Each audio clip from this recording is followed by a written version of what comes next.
Joining us now from Texas, Senator Ted Cruz, who I just saw a statement from you, Senator, by the way. You just sent out your response to the second quarter GDP. That's every time we've had a recession, that's how it's always been defined. The administration's instead not acknowledging this.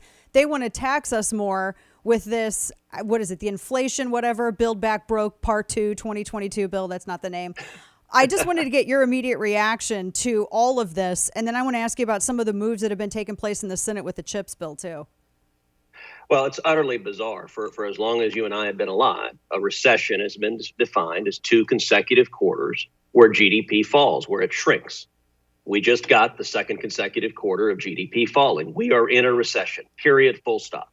So what did the Biden White House do? Earlier this week, they magically issued a new definition for recession. They said it's no longer what it's been in the past. And why is it? It actually is very revealing why they're doing it, because it's so stupid on its face.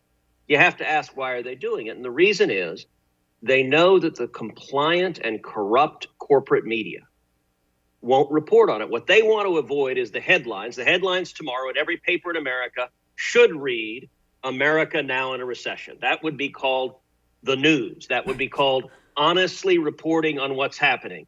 But they know that the propagandists who lie for a living will take their magic redefinition. So now 2 quarters of shrinking GDP growth, that's Biden happy time. That's the new definition of it. It's Biden happy time.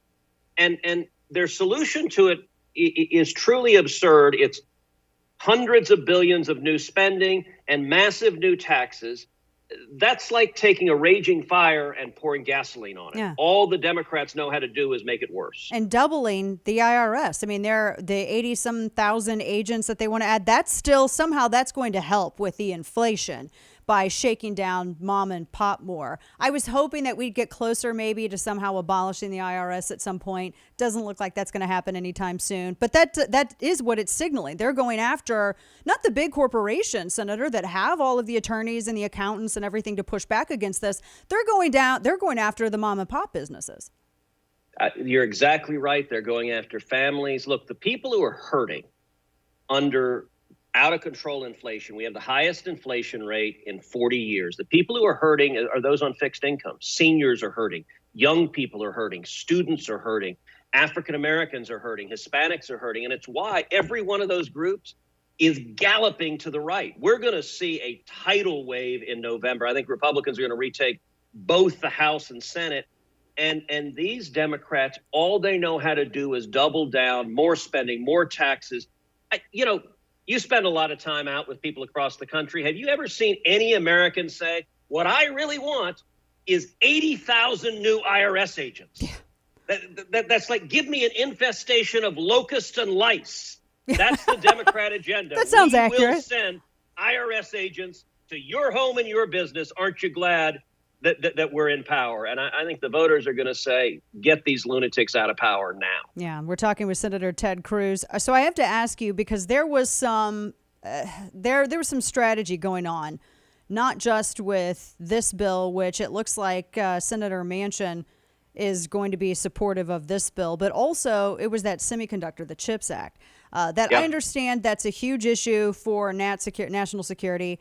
Even though China imports, I think, 84% of the chips that they actually use. You have Taiwan and South Korea, which are the biggest producers of it. Do you feel that Senate leadership was, I don't want to say tricked, because I feel like everyone should have known the ramifications of trying to negotiate with Democrats going into this. But does it feel like a bait and switch? Because at first it seemed like Democrats were going to hold off on pushing reconciliation and going with this bill. They just wanted to get some Republican support for the CHIPS bill. Now it seems like that was all a ruse. What are your thoughts? I don't really think leadership was tricked. I think they were complicit in it the whole time. It was not complicated what Schumer was going to do. They're Democrat. That's how they behave. At some point, the 50th time that Charlie Brown tries to kick the football and Lucy pulls it back, Charlie Brown bears some of the responsibility. And leadership knew exactly what Schumer was going to do. Listen, this CHIPS Act, I think the objective of bringing semiconductor manufacturing back to the United States is a good objective. I think bringing it back, there's billions of dollars of new investment in Texas going on right now. That's a good thing. But I think this bill was the wrong way to do it. This bill had $50 billion in corporate welfare and direct subsidies, literally politicians writing checks from the taxpayers to massive corporations, $50 billion. That is terrible policy. It invites cronyism and corruption. I am in favor of, for example, tax incentives to encourage manufacturing in the United States, to encourage semiconductors being built in the United States, but don't do it as a direct subsidy where you have politicians just giving away the taxpayer money. Unfortunately, that's what this bill did. And there's no certainty either, talking with Senator Ted Cruz, that this is actually going to be spent to benefit the U.S. That was the other criticism with this bill, that some of this is going to end up, be even supportive of China's own efforts to try to produce this. Yeah, look, this bill was not really about China. This bill was about making a lot of D.C. lobbyists really happy, because when you're giving away $50 billion of other people's money, it makes a lot of lobbyists really happy. And all right, to give you a sense of just how little this was about China, yesterday, I tried to pass on the floor legislation I've introduced that would prohibit the federal government from selling oil from our strategic petroleum reserve to communist China. And in fact, to China, to Russia, to North Korea, and Iran. Now, Joe Biden has been doing that. He has sold millions of barrels of oil from the Strategic Petroleum Reserve. It's at the lowest point it's been in 40 years. The Strategic Petroleum Reserve is designed to protect our national security in a time of emergency so we could have energy if our supply is cut off.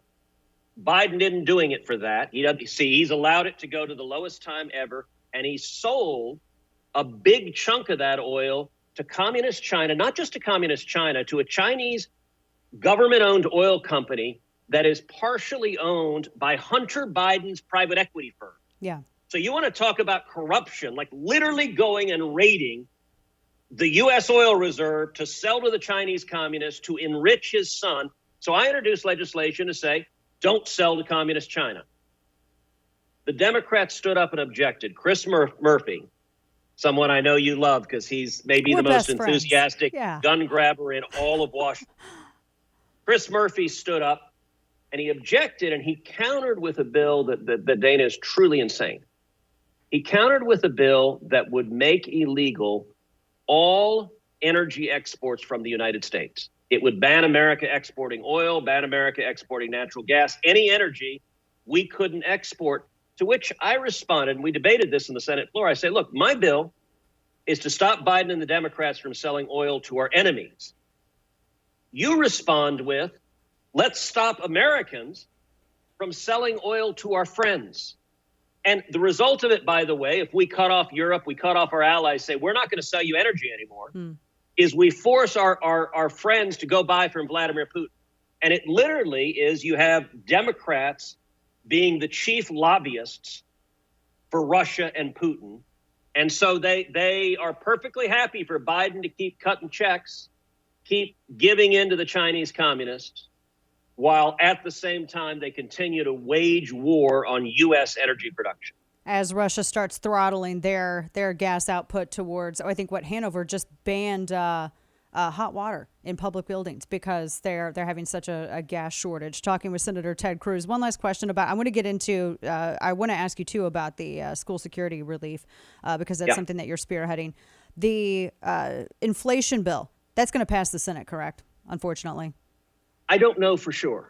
It might. The Democrats are certainly behaving like it will. We'll see if they have the votes. It's a terrible bill. It will make the problem worse. It will make inflation go higher, and it will make the recession be longer and more painful. And I'm reminded of, if you remember that old Saturday Night Live skit with Christopher Walken, where there's a band that is practicing, and Christopher Walken has one solution to every song, which is more cowbell, more cowbell. The Democrats, all they know is tax and spend. So everything they see, it's more cowbell, print more money. That'll solve everything. And it keeps getting worse and worse and worse. This is going to prolong this so much. So, I I just shudder to think it's going to take a decade to get out of this. All right. So, Senator, you've also introduced legislation. You were just talking about legislation you introduced about SPR in China, but you want to redirect unspent coronavirus relief funds to go towards school security. This is a piece I was reading from the Daily Caller. It's a bill that requires the DOE to make all unobligated federal relief funds available to Secretary of Education for school safety purposes. I mean, I think out of all of the discussion of tax dollars, I think that's one where you would probably find the most common ground. Tell me a little bit about that. And I would imagine that there would be, I mean, have you actually met any kind of resistance from the opposing? Oh, you have. Democrats on board with this? Look, the Democrats, every time we see a mass murder, like we had in Uvalde, like we've had far too many times in America, the same predictable debate plays out. There are two approaches for how to stop mass murders.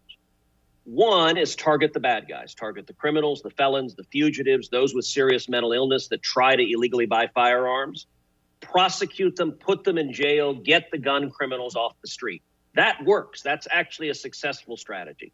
Likewise, taking our vulnerable targets, places like schools and churches, and making them more secure, enhancing the safety and security of vulnerable targets. That works. That's actually a common sense approach to stop crime. The other approach, which is the Democrats' approach, is to try to disarm law-abiding citizens.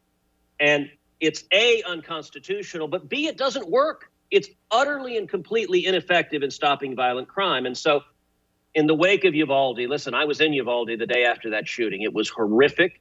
That lunatic, there is a level of evil when you systematically murder children that just defies comprehension.